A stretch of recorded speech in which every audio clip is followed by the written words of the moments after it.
Qué bueno que estén conmigo en un episodio más de Elian Verónica desde la Diestra. Hoy voy a estar hablando con ustedes sobre los principios 8M o los principios 8 de marzo. Estos principios fueron lanzados el año pasado, en el 2023, para el 8M, que es el día que se celebra o se conmemora el Día Internacional de la Mujer o el Día Internacional de la Mujer Trabajadora, como usted quiera llamarle, o el Día de la Mujer simplemente. El año pasado la ONU a través de uno de sus organismos colaboradores, lanzó estas guías con unos principios específicos. Pero antes de comenzar a abundar sobre estos principios y en qué consiste esta guía 8M, tenemos que hablar de la ONU. La ONU es el organismo internacional, diría yo, el mayor organismo internacional con poder global, que a través de sus tratados y de su agenda política busca generar un nuevo modelo de mundo, una nueva forma de vida, bajo una aparente novedosa moral ética.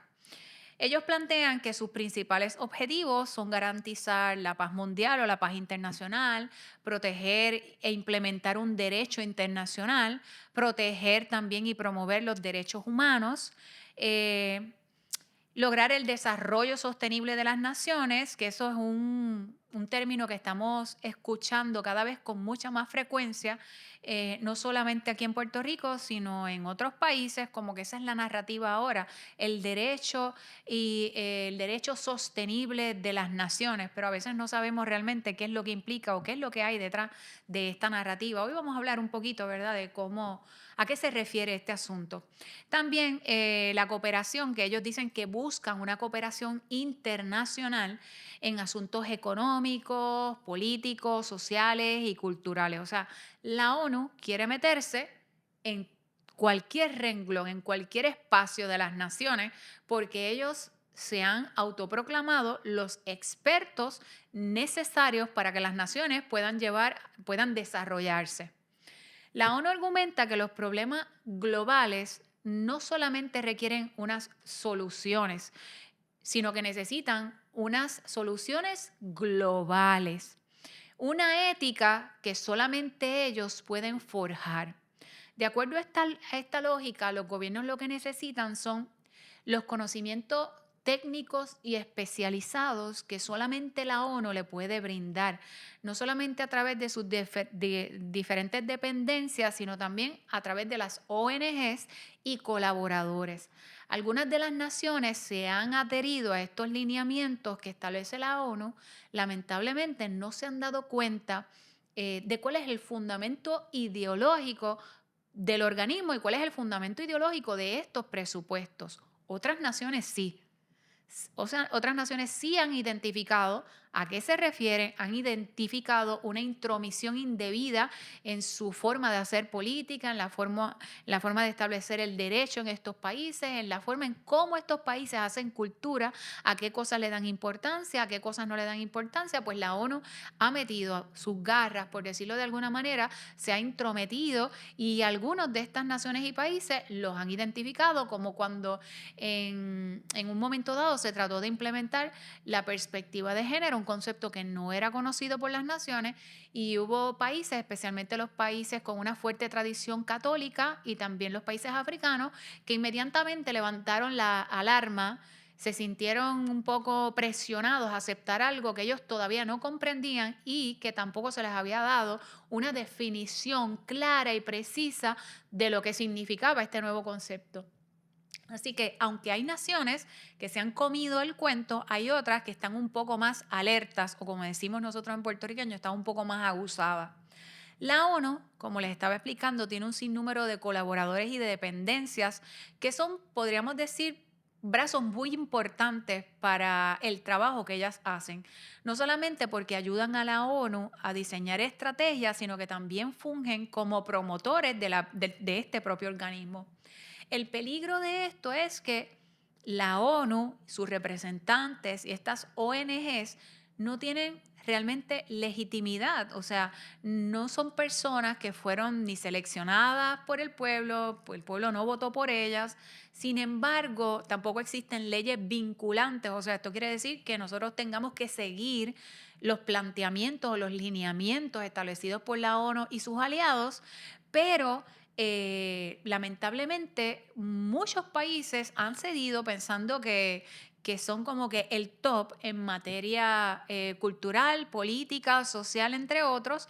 Y lamentablemente, como vemos también aquí en Puerto Rico, hay una, diría yo, una moda de nombrar a la ONU como este experto que está por encima de todas las demás naciones y como el experto que tiene la última palabra en diferentes temas. Tanto es así que en muchas de las leyes que se diseñan en Puerto Rico, en la exposición de motivos, se cita con mucha regularidad a la ONU.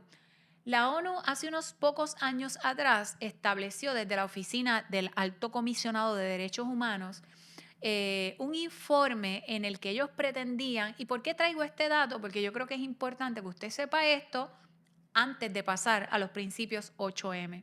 Hace unos años atrás, para el 2017, la ONU creó este informe para mapear las personas que se oponían, las personas o las entidades que se oponían a nivel mundial al enfoque de género, al enfoque de la perspectiva de género. Así que ellos trataron de crear un listado negro de disidentes y opositores a la narrativa del enfoque de género. Así que, evidentemente, la libertad, la ONU cree muchos derechos, promueve y predica muchos derechos, pero el derecho a la libertad de expresión, conciencia y religión no es un derecho muy valorado ni representado por las Naciones Unidas. Para ellos no es un derecho tan importante. Para la ONU y también sus representantes, hablar en términos de rechazo a la perspectiva de género, según ellos, alimenta la violencia y la discriminación. Asimismo lo explican ellos.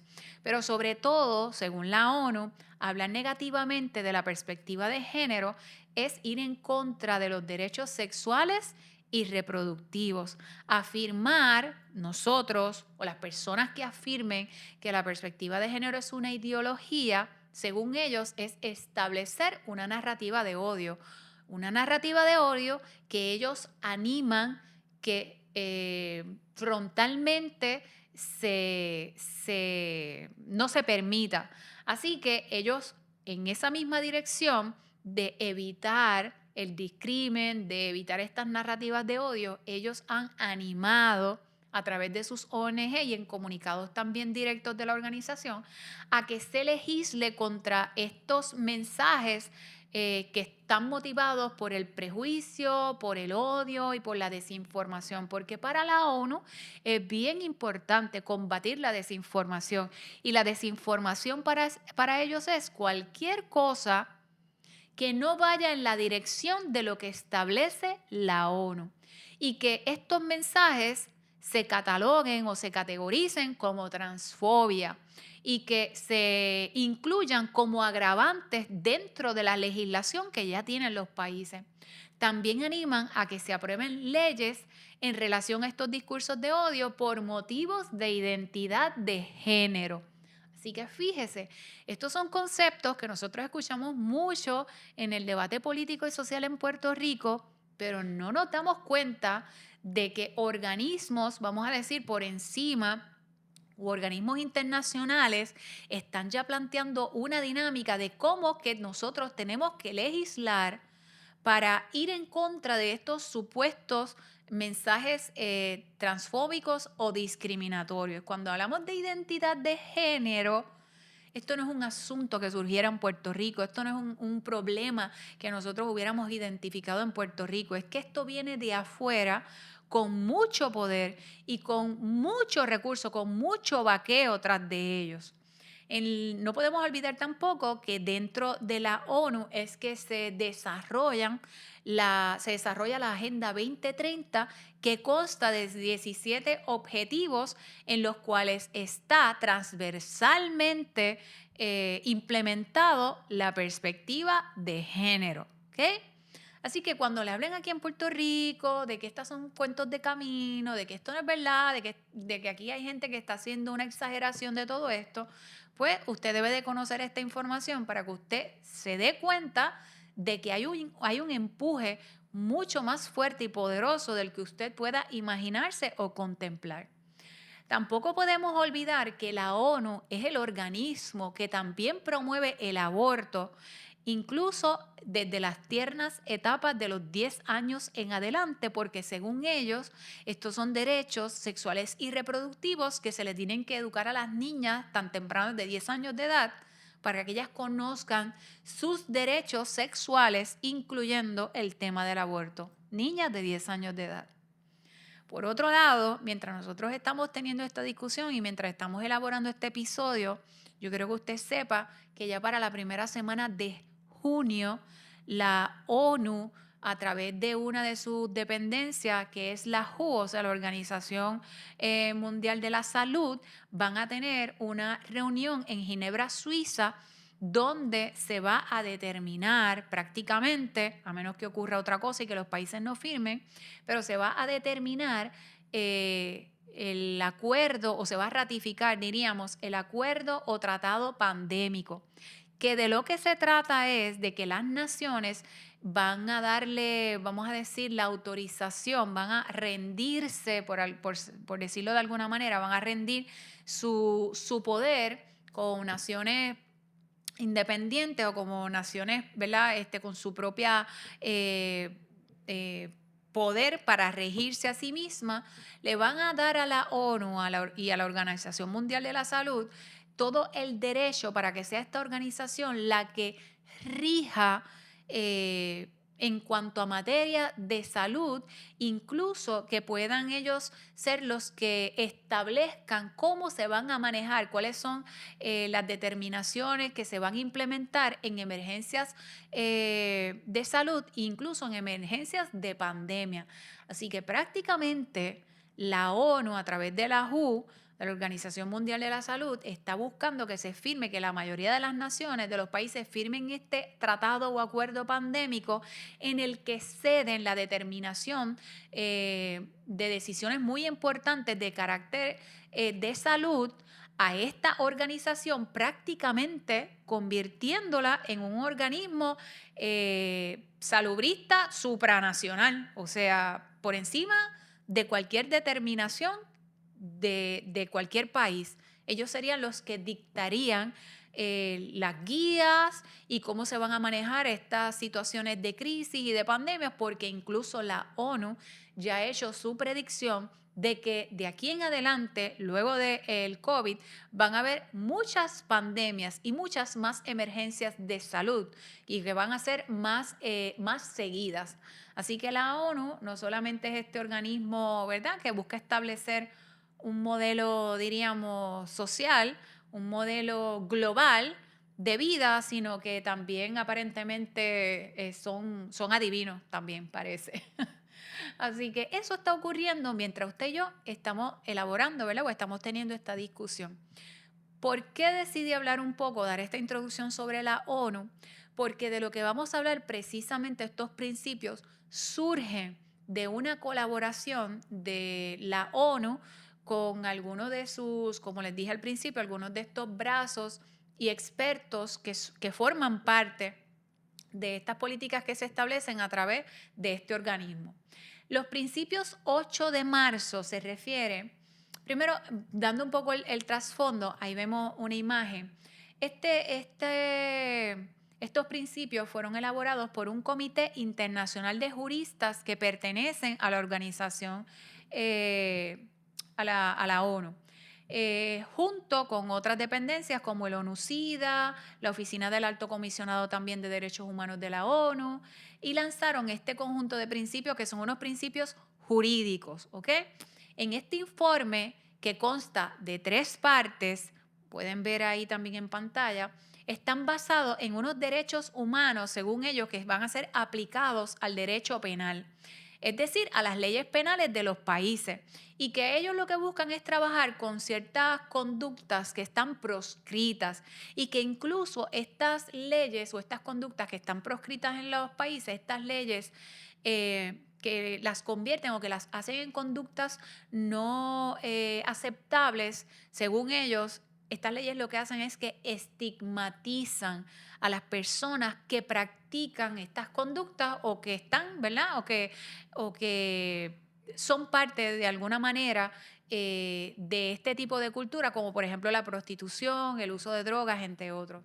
Ellos aluden, ahí vemos la tabla de contenido del informe que vamos a estar discutiendo hoy. No vamos a discutirlo todo, pero lo pongo en pantalla para que usted, si le interesa, pueda hacer la búsqueda por la red y pueda leerlo, ¿verdad?, de primera mano sobre qué consta esta guía que se divide en tres partes. Los dos elementos, los dos factores que yo voy a estar hablando, los dos principios, están en la última parte, lo que se conoce como la tercera parte. Ellos dicen, este grupo, esta organización dice que le están ofreciendo a los países un marco legal claro, accesible y viable, y también un tipo de orientación legal práctica sobre los derechos humanos aplicado a las leyes y también aplicado a ciertas conductas que pueden ser sancionadas en algunos de los países. ¿Cuáles son esas conductas de las que trata este informe que vimos en pantalla? La salud y los derechos sexuales y reproductivos, ya usted sabe que eso es aborto, aunque ellos no necesariamente le llamen así, probablemente usted escuche interrupción del embarazo. Pero siempre que usted escucha la palabra derechos sexuales y reproductivos, usted tiene que pensar rápido que esto trata no necesariamente de conductas sexuales, pero que también incluye el aborto. También la actividad sexual, porque ellos reconocen que en algunos países la actividad sexual, sobre todo la actividad sexual de niños con adultos, pues son conductas no aceptables y muy probablemente penalizadas. La identidad y la expresión de género, la no divulgación o exposición o transmisión del VIH, el consumo de drogas y la posesión de drogas para uso personal. Fíjese el término, drogas para uso personal, la falta de vivienda y la pobreza. Ahí está la tercera parte, que los dos principios, los dos que vamos a estar hablando, están en esa parte al final, pero usted puede revisar todo el informe para que usted pueda tener el contexto completo de la discusión ¿verdad?, que brevemente vamos a tener el día de hoy. Los elaboradores de este informe afirman que estos principios pueden ser de gran utilidad práctica, no solamente para el sistema judicial, sino que esto puede ayudar a los legisladores, a los que hacen las leyes, ¿verdad?, a los que tienen organizaciones políticas, organizaciones también sin fines de lucro, a las organizaciones que trabajan con los derechos humanos, proveedores de servicios legales, a los grupos de víctimas, a las organizaciones sociales, civiles, universitarias. Así que ellos entienden que estos principios son importantes no solamente para las leyes y para el desarrollo de leyes, sino también para el resto de componentes sociales que son importantes y que ayudan a desarrollar una visión distinta sobre estas prácticas que pueden ser penalizadas en sus países de origen. Según ellos, la implementación de estas guías pueden jugar un papel sumamente importante o fundamental en el proceso de mitigar los daños cuando se aplican las leyes, porque ellos dicen que al aplicar las leyes, especialmente las leyes penales fuertes o leyes que buscan desincentivar muchas de estas conductas, al ser aplicadas, por lo general, hay un daño terrible de la manera en la que se aplican. Así que el encargado de este trabajo, un hombre que él se hace llamar orgullosamente gay también, un jurista, entiendo que ya está retirado, dice que no solamente esto puede ayudar a que estos grupos sean considerados dignos de protección, sino también a eliminar la condena y el ostracismo que reciben del resto de la sociedad. De manera tal, dice él, que se puede erradicar o busca erradicar el impacto discriminatorio a estas personas que practican ciertas conductas que pueden ser desaprobadas o estigmatizadas. Además, ellos dicen que, como les estaba explicando, que investir con el poder de la ley, la proscripción de estas conductas también fomentan y generan estigma, lo cual puede causar un grave daño a estas personas. Así que el derecho penal puede impulsar la hostilidad, la exclusión, la desigualdad, la discriminación y la marginación de individuos y grupos, a veces hasta el punto de la violencia. Eso es lo que ellos plantean y por eso la necesidad de este informe.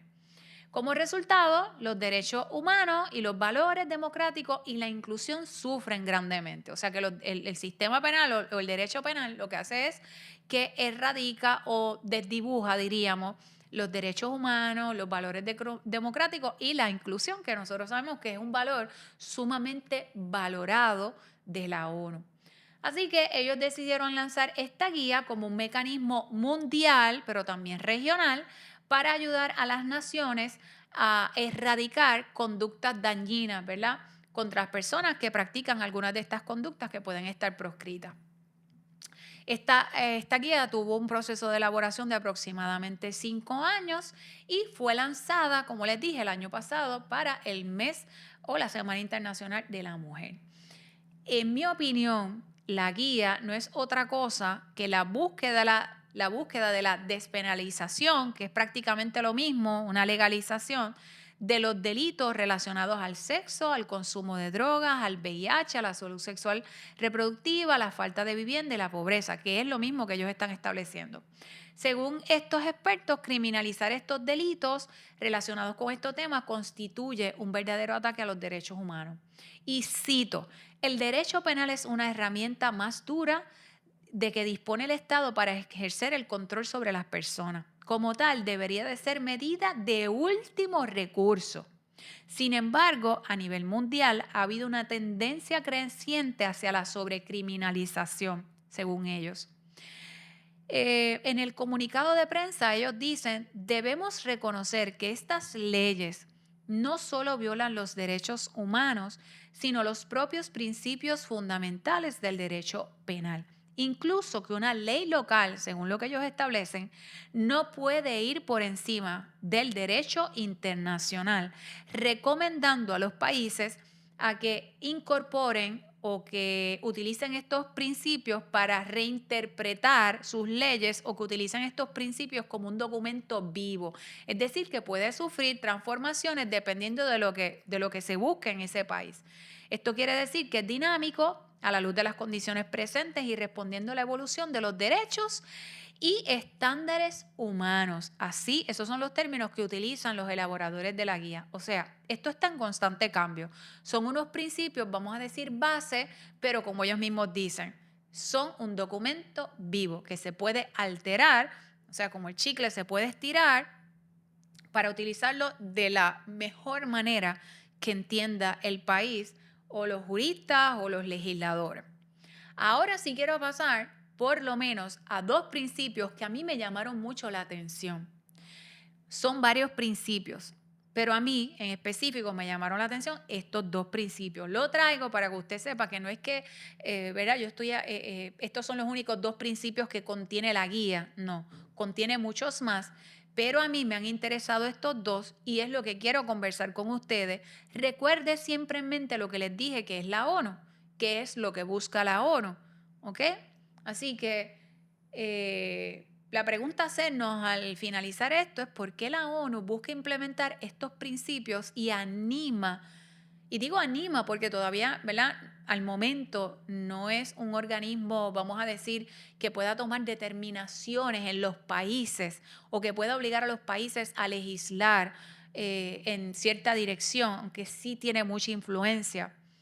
Pero quizás eso podría quizás eso podría cambiar no muy lejano, como vemos con el acuerdo pandémico, que quizás en unos pocos días nos llevemos la sorpresa de que ya los países no van a tomar las determinaciones en cuanto a su salud y en cuanto al manejo de crisis de salud o de pandemia, sino que ahora le corresponde a la Organización Mundial de la Salud, que pertenece a la ONU.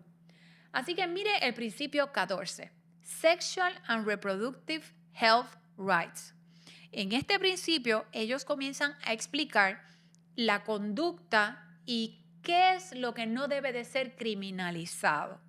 Lo voy a leer porque considero que es importante y que es parte de lo que vamos a estar discutiendo. Dice, no one may be held criminally liable for exercising their rights to sexual and reproductive health, such as requesting, accessing, or using sexual and reproductive health facilities, services, and goods, including information. Así que nadie puede ser criminalizado por ejercer ese derecho sexual a obtener información sobre salud sexual y reproductiva, sobre solicitarla, acceder a ella, entre otros. Y usted sabe que salud sexual y reproductiva tiene que ver con aborto, entre otras cosas. Dice, criminal law may not in any way impair the right to, o sea, las leyes de ninguna manera puede impedir el derecho a make and act on decisions about one's own body, sexuality and reproduction, such as about pregnancy, contraception, including emergency contraception, comprehensive abortion care, prophylaxis for sexually transmitted infections, gender-affirming care, therapy, and or access health facilities, services, goods, including information. Fíjese cómo dentro de lo que ellos están proponiendo que no se puede criminalizar es incluso el tratamiento afirmativo de género. Así que cuando nosotros vemos legislación aquí en Puerto Rico prohibiéndole a los padres a trabajar con los asuntos de sexualidad de sus hijos, de confusión sexual, imponiéndole que solamente puede utilizar el tratamiento afirmativo de género, sepa que esto se origina en organismos como estos que le han dado un standing. Fíjese que dentro de lo que es considerado salud sexual y reproductiva incluyen los tratamientos afirmativos de género, pero no es para adultos. Eso es lo que vamos a ver más adelante. Volvamos al documento. Voy a brincar estos dos párrafos para pasar al último, pero yo le animo para que usted pueda saber y conocer de primera mano, que usted vaya al documento y lo lea en su totalidad. Para propósito de la discusión, vamos a la otra, que quiero leer ese último párrafo y luego pasamos a esta segunda. No one may be held criminally liable for providing assistance to another to enable them to exercise their rights to sexual and reproductive health unless there is coercion, force, or lack of free and informed decision-making in relation to the exercise of such rights. Pasamos a la próxima. Aquí es que se pone más interesante.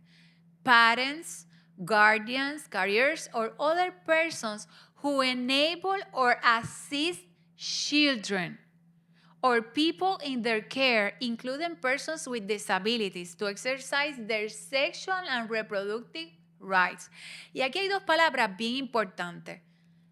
Personas, padres, cuidadores que asistan a los niños que estén bajo su cargo, para que ellos puedan ejercitar sus derechos sexuales y reproductivos, incluyendo procurar servicios sexuales reproductivos, goods or information may not be held criminally liable.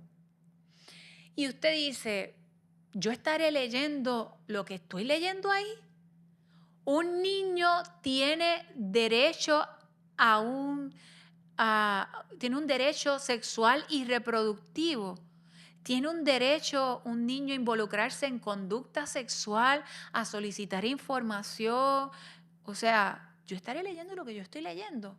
Siempre y cuando, obviamente, que no haya coerción, que no haya fraude, que no esté obligando al niño y que esa decisión de ese niño esté informada.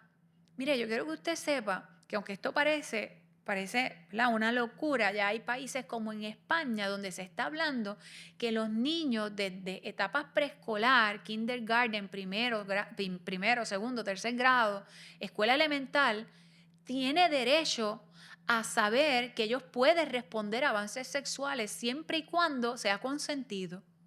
Eso ya se está hablando en otros países, como en España, como Argentina, como en Costa Rica. Y si usted piensa que eso está muy lejano de Puerto Rico, lamentablemente yo quiero decirle que no, porque estas guías las están incorporando muchas ONGs en Puerto Rico que creen, promueven, predican y son activistas de este tipo de principios. Y lo que estamos viendo es que la ONU, a través de sus distintas organizaciones y otras organizaciones impulsadas también por otros organismos como George Soros, creen en este tipo de principios y son colaboradores estrechos de las naciones de la ONU, ¿okay? De la Organización también Mundial de la Salud, porque esto se relaciona estrechamente con los temas de salud. La salud sexual es parte de todo esto. Así que quiero que vayamos al otro principio, que es el otro principio que a mí me llamó mucho la atención. Ya vimos cómo este trata sobre los derechos sexuales y reproductivos, pero ahora vamos al principio 16, conducta sexual consentida.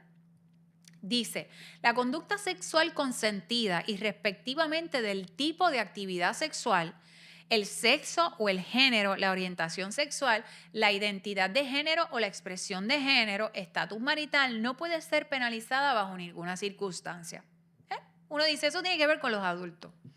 Con respecto a la aplicación del derecho penal, cualquier edad mínima prescrita para el consentimiento sexual debe aplicarse de manera no discriminatoria.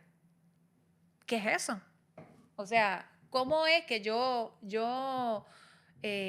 desapruebo las relaciones sexuales entre adultos y niños? Aquí hay unas leyes específicas, por lo menos en Puerto Rico, gracias al Señor, ¿verdad? Al momento aquí nuestras leyes dicen que la edad mínima de consentir es de 16 años, aunque aquí hubo legisladores que trataron de bajar esa edad mínima a 14 años, 13, 14 años, así que usted debe de preguntarse por qué un legislador se interesa de que un niño de 13, 14 años, que probablemente está en sexto o en séptimo grado, tenga derecho a consentir relaciones sexuales. Pues usted debe de hacerse esa pregunta. Al momento están 16. Dice que la aplicación de estas leyes debe de hacerse de una manera no discriminatoria. No da mayores explicaciones, pero recuerde lo que el mismo organismo dice, de que estos son unos principios vivos, que se pueden interpretar, se pueden ampliar.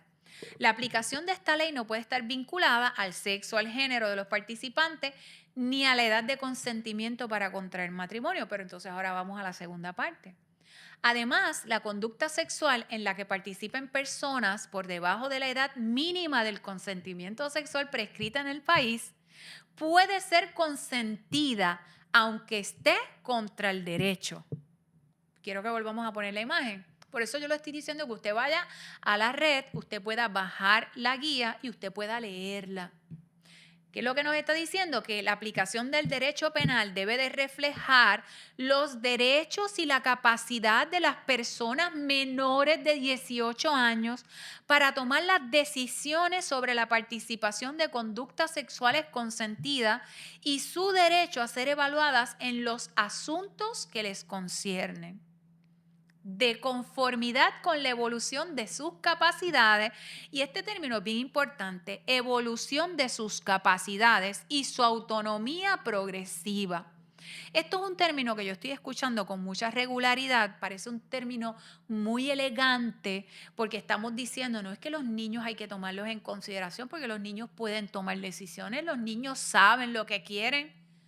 Y cuando hablamos en territorio, por ejemplo, educativo, pues uno pudiera entender que los niños pueden hablar de cuáles son sus gustos, que los niños pueden hablar, no, es que a mí me interesaría más estudiar o conocer más sobre tecnología, o me gusta aprender de esta forma, a mí si no me obliga a sentarme en el escritorio. Y uno puede entender esas cosas cuando se trata de unos temas específicos. Pero fíjese cómo estas líneas son introducidas a otros escenarios como lo es el terreno sexual. Pero este es el lenguaje que utilizan.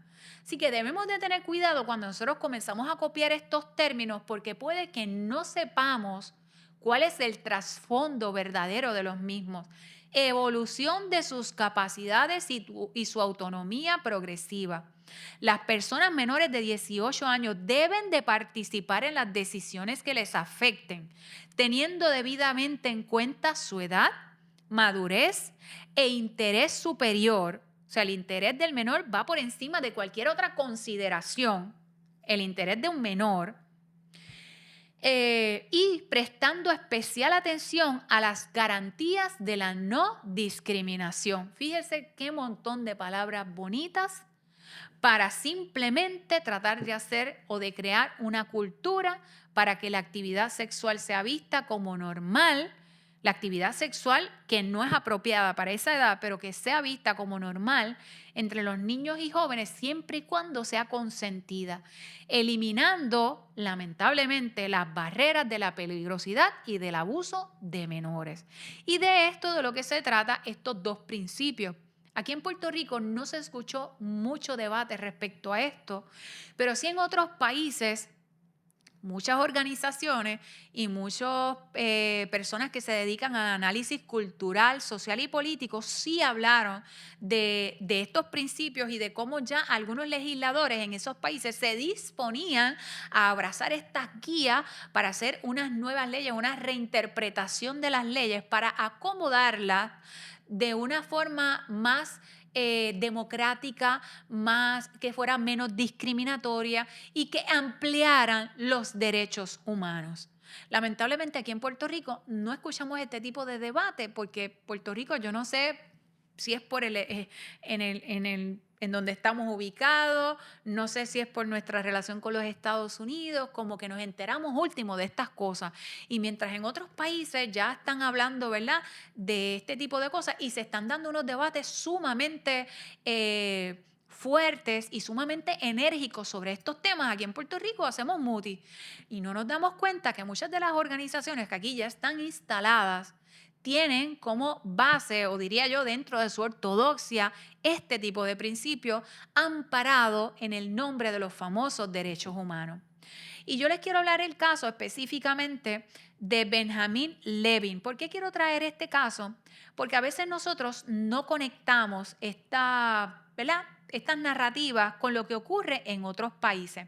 Benjamin Levy fue el exsecretario de Educación de Canadá. Fue condenado en el 2015 por abuso sexual de menores y por posesión de pornografía infantil. Este señor, parte de lo que se utilizó en su condena fue sus expresiones en un chat de pedófilos donde él hablaba como la ESI o la educación sexual integral, que yo quiero que usted sepa que la ESI también es avalada, recomendada por la ONU, la educación sexual integral, como este tipo de educación hacía mucho más fácil el que los adultos tuvieran accesibilidad a los niños y que hubiera ese famoso consentimiento del menor para involucrarse en relaciones sexuales.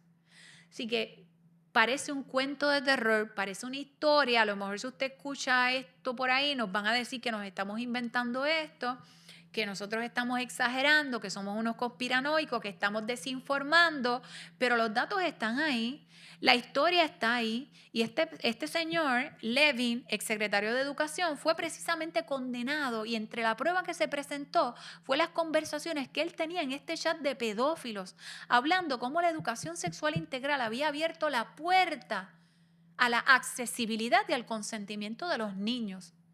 Y tenemos por otro lado la ONU impulsando este tipo de principios en los cuales se dice, usted puede tener unas leyes en sus países, pero esas leyes tienen que ser aplicadas de una manera distinta. Se debe de considerar lo que el menor quiera, el interés de ese menor. Se debe de considerar esa capacidad progresiva de él tomar decisiones. Se debe de considerar cuando el niño quiera saber sobre sexualidad. Oye, lo que estamos haciendo es sencillamente, como ya ellos están haciendo, desdibujando estos términos como de pedofilia, y ahora estamos hablando de cross encounters, cross generations encounter, cross generation love. O sea, estamos borrando del mapa este tipo de conceptos en aras de un supuesto desarrollo social y cultural permeado por los derechos humanos. Dentro de los otros principios, que no los voy a mencionar, también está el principio 17, que se refiere a la prostitución, aunque ellos no le llaman así, ellos le llaman sex work, léalo, se va a llamar, le va a llamar la atención. Y también tenemos el principio 18, que habla del sexual orientation, la orientación sexual, gender identity y gender expression, donde ellos están hablando, ¿verdad?, de cómo se debe de incorporar todo el asunto de la identidad y de la expresión de género. Lo puedes ver en la parte número 3, como ven ahí en la imagen. Así que esas son algunas de las cosas que están en el contenido de esta guía. Yo quiero que usted ate esto que yo le he presentado el día de hoy con lo que es la ONU, con la importancia que se le está dando al organismo de la ONU en nuestro país y también en otros países, Cuando usted va a la discusión, por ejemplo, de República Dominicana, usted está viendo cómo algunas personas también están despertando y se están preguntando por qué la ONU está teniendo tanto agarre en nuestro país, por qué la ONU está dictando cómo nosotros tenemos que legislar, por qué la ONU está cambiando nuestra cultura, por qué la ONU nos está diciendo cómo es que tenemos que hacer las cosas, por qué la ONU nos está diciendo que tenemos que permitir la inmigración masiva. ¿Por qué? Estas discusiones las están teniendo otros países y yo creo que es momento de que nosotros aquí en Puerto Rico despertemos y nos demos cuenta de que estas cosas no surgen en un vacío. Hay algo detrás de ellas. Hay gente que está trabajando deliberada y consistentemente para que cambiemos la forma de nosotros hacer cultura, la forma en la que nosotros nos vemos como puertorriqueños y a qué cosas le damos importancia y a qué cosas valoramos y qué cosas entendemos que deben de ser protegidas. Conclusión, tenemos que reconocer cuáles son los mecanismos operativos de estos ingenieros sociales. Nosotros no podemos seguir alejados de la realidad, no podemos estar totalmente desentendidos de lo que está sucediendo. Realmente esto es un radicalismo bestial y salvaje que yo creo que no habíamos visto en el pasado. Así que esto es realmente lo que subyace detrás de unas ideas aparentemente nobles y bondadosas, unos objetivos que son simplemente para buscar la estabilidad mundial, porque como ellos mismos dicen, para issues o problemas globales necesitamos soluciones globales. Esto se trata del desarrollo y de la implementación de una nueva ética, porque la ONU cree que ellos son, ¿verdad?, el portaestandarte nueva de una ética superior y mayor para los países que al acogerse a esta ética pueden tener un desarrollo sostenible, que son los términos que ellos utilizan, y nos parece inofensivo porque se dice en el nombre de los derechos humanos, que lo he mencionado mucho en este programa, pero realmente esto es una nueva ética que desdibuja los linderos de lo que está bien y de lo que está mal, desdibuja los linderos de lo que es sano a lo que es enfermizo, les dibuja los linderos de lo que es aceptable y de lo que debe de ser condenable, con el fin de establecer un nuevo modelo global de vida. Eso es lo que está sucediendo, como estamos viendo en esta búsqueda de este nuevo tratado pandémico, que aunque no vamos a hablar de esto hoy, pero yo quiero que usted vea la relación. Están comenzando con el asunto de la salud. Recuerde que dentro de la salud está la salud también sexual y reproductiva, están los issues de sexualidad. Esto es una reingeniería que deja afuera, no va a dejar afuera ningún aspecto social de la vida de los países ni de la civilización, o sea, mucho menos va a dejar afuera el asunto de los niños. ¿Y por qué? Yo siempre lo digo en mis conferencias, porque si ellos logran llegar a los niños y si ellos logran reformatear a los niños, tendrán más posibilidades del nacimiento de otro tipo de sociedad. Un tipo de sociedad donde incluso no haya diferencia entre un niño y un adulto y traer los niños al ruedo de los adultos, incluido el aspecto sexual. Nuestra indiferencia, lo que provoca con todo esto, realmente, nuestra indiferencia ante todo esto, realmente lo que provoca es la desprotección de los más vulnerables, que son, en efecto, la niñez. Y también representa un incumplimiento de nuestra parte como adultos responsables de gobernar bien nuestro país y de cuidar la forma en la que hacemos sociedad. Cuando nosotros dejamos a un lado estos temas, no le damos importancia, no nos estamos dando cuenta de que estamos despreciando nuestro rol de administradores responsables de nuestro país, del ejercicio de nuestras libertades. La libertad no es solamente, o yo diría, la libertad no es hacer lo que nos da la gana, la libertad debería de ir encaminada a algo mayor y superior. Aunque se nos ha vendido que la libertad es hacer lo que nos da la gana, como nos dé la gana, independientemente del daño que le podamos hacer a otras personas, eso no es libertad, eso es libertinaje, eso es agresión. Pero ese es el tipo de libertad que se nos ha vendido. Yo creo que nosotros debemos de continuar haciendo el trabajo que estamos haciendo de educar y de enfrentar y confrontar estos principios y estas narrativas que se nos venden como progresistas y superiores, pero que realmente lo que buscan es desestabilizarnos y crear un modelo social distinto. Así que yo les animo a que yo sé que el programa ha sido un poquito largo y quizá un poquito aburrido, aunque para mí no lo es, porque estos temas a mí me fascinan, pero todo lo que se trata de proteger a los niños y de poder captar en el aire estas ideas que se nos están vendiendo como maravillosas y fabulosas, yo creo que debemos de desarrollar la malicia, la agudeza para poder identificar lo que nos están promocionando como bueno. Y creo que es el momento de defender con más fiereza y con más fuerza lo más preciado que tenemos, que son nuestros niños. Así que como adultos responsables busquemos defender nuestra cultura, busquemos defender una cultura sana y saludable, pero sobre todo que podamos mantenernos y hacer que nuestra cultura florezca basados en la verdad y en el bien. Y rechacemos este tipo de principios progresistas, pero que realmente lo que hacen es llevarnos a una involución y a comportarnos como salvajes. Les agradezco estar conmigo en un episodio más de La Diestra. Búsquelo, los principios 8M, léalos completos y cuando escuche algún político del patio hablando de las guías establecidas por la ONU, sepa de qué es de lo que se trata y repélalo, repela ese discurso. Nos vemos en la próxima, en Elian Verónica, desde La Diestra.